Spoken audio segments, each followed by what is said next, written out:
Devlet özlem, devlet menfaatini muhim deb qarash bilan birga farqlarni bayon qilish orqali har ikki davlat ichida suhbat va kelishimda biz ziyon tortdik deydigan qarashlarga tamsil berdi.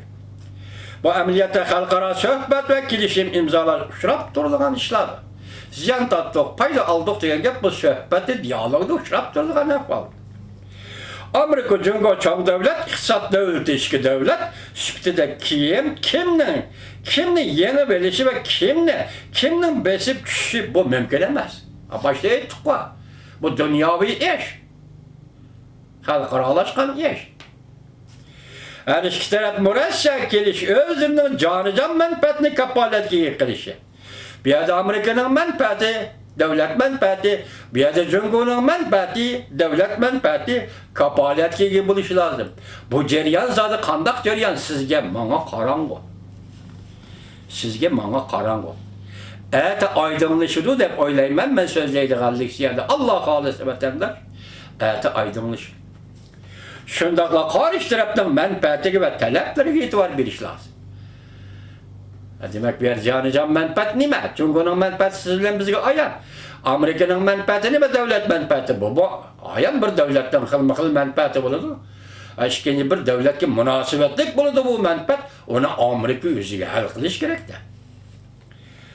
Cumhuriyet uchun aytganda shuni tonib yetish kerakki, muvofiq murossaga yo'l qo'yish, kelishim imzolash uchun kerak bo'libla qolmasdan Cumhuriyet'in uzun müddetlik terakki qilish uchun foydali. Kechiring vatandosh, bir o'tlam choy ichib olay.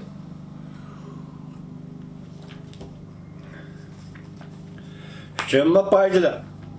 Amerikaning sarxillo jamiyatida Cumhuriyet besim ishlatish yerda partiya guruhlardan alqagan o'rtaq tunish kelingandan keyin suhbat orqali ot o'chirish kelishimi imzolab, Amerika bilan ot o'chirish kelishimi imzolash va unda o'ng'ayga to'xtaydigan bir ish emas edi. Shartlar yuqorida. Bu suhbat bu kelishim Cumhuriyet'in iqtisodiy jihatdagi besimini azaytli qolmasdan taraqqiyot uchun zaman va makonni qo'lga keltiradi. Bu mu to'g'ri? Siz davlat sifatida, davlatning manfaati sifatida e'tiborsiz buni Do'vi efendi. Amerika bilan Cumhuriyet'in birinchi bosqichda kelishim imzolash ikki davlatning munosabatining bir boshlanish nuqtasi bo'lib qoldi. Başta normal dedik-ku. Demek bu ikki davlat munosabatining bir boshlanish nuqtasi bo'lib qoldi. Lekin o'xshasha shu narsani tunib olishimiz kerakki, kelishimning imzolanishi ikki davlat o'rtasidagi to'qnashuvning oxirlashganligidan derak bermaydi. Bu nuqtaga diqqat qilish vatandosh. Ataman so'zlaydiganlik ham shunday munosabatlar. Diqqat ha? Kelishimning imzolanishi ikki davlatning o'rtasidagi to'qnashuvning oxirlashganligidan derak bermaydi. İki devletning qurilma xarakterlik ziddiyatini o'rlayotganda keyingi to'qinish texmi ko'p bo'ladi va texmi kaskin bo'ladi. Iqtisodning sirtida boshqa sohalarda diqqat vatandosh.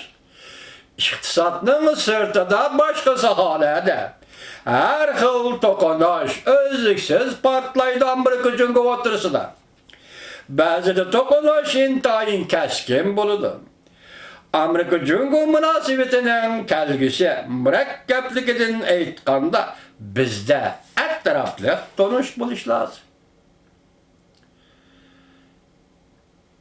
Tilning so'zga nima degan edik?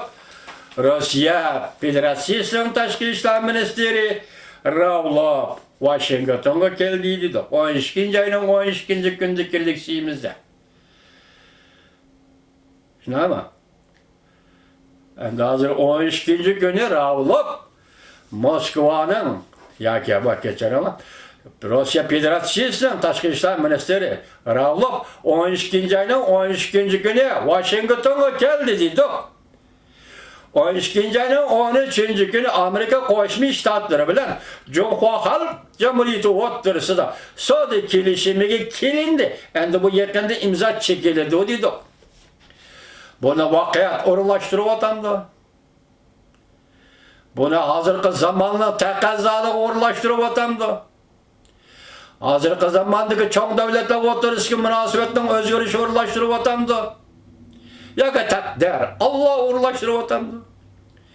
Prezident Trumpning diplomatik siyosati shundoq keskin, ham shundoq mo'tadil, ham shundoq tartiblik, ham shundoq natijalik boshda aytibdi. Yevropa davlatlari bilan nol boji. G'ayri tamoyil bajini imzolashib bo'ldi dedik-ku. Prezident Trumpning diplomatik siyosiy diplomatiyasi ana shundoq eg'ir besiq, bemalol, tamkin, her qadamda bir g'alaba. Müşiyaga keldi, hurmatli vatandoshim. Men sizga askardan boshda endi Jungoni tavakkalchilik qilmaydi degilimi bo'lmaydi. Shunaqa emasmi bir davlatda? Chiqish yo'li masalasi bir partiyaning, bir davlatning oldiga kelganda on tavakkalchilik qilg'ili bo'lmaydi. Qilmaydi degili bo'lmaydi. Şunlaşqa men askarti vatandaşlarını samiga saldım ki 12 ayning 2-3 kunlari Amerika Qo'shma Shtatlar Davlat Majlisida uyg'on kishilik huquq siyosat qonun loyihasi 107 ovoz bilan Avam palatasida ma'qullandi. 12 ayning 2 kuni Brusselda NATO Shimoliy Atlantik Ahdi Okean Tashkilotining 70 yılligini hatırlaş, kurulganlıqının 70 yılligini hatırlaş yığını ötküzüldü. Şu yığında Uygur'un növbetki meselesinin tilga elinganlığını men Xitay matbuatlarından emas, hazır Uygur matbuatlarından qaysı birisinin kanalında anlap kaldım. Dehşetli haber. Cunguluk efendi sizge dünya çakçak kılıvatqını yok. Dünya Amerika başçılığını sizler resmi söhbet kuruvatıdır. Hazırki pek siz için etkandır Reis Xi Jinping cezalarını bekar kılış. Bütün Uygurlarını koyup etiş. Bıraklı bir günden içinde. Keçiktirmen Reis Xi Jinping. Keçiktirgen seni bunun akıbeti bek eğer olup gidiyor Reis Xi Jinping. Aval 120 nefer Uygur'un sarkılları, Uygur'un ziyalilerini koyup bırak. Ben 14 kişinin tizimlikini bakar edem koyup bırak. Ziyalilerini koyup bırak. Yazgıcı Mehmet'imin hoşlarını koyup bırak. Yazgıcılar Cemiyeti'nin sabık reisiydi. Yazgıcı Halide İsrail'ini koyup bırak. Şincan Gezisi'nin kaderiydi. Şaire Uygur'un şairesi Çimengül Abid'i koyup bırak. Kaşgar Uygur neşriyatı dişleydi. Mehmet Abliz'i koyup bırak. Yazgıcı Mehmet Abliz'i koyup bırak. Kaşgar Uygur neşriyatı dişleydi.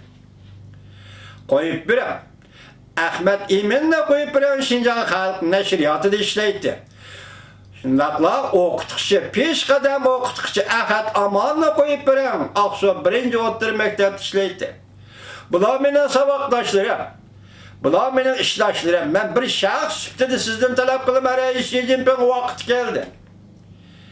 Vaqtning kelganligini o'zingiz bildingiz. Vaqt keldi Reis Xi Jinping. Bu Uyg'urlarni, bu sarxillarni azoblamang.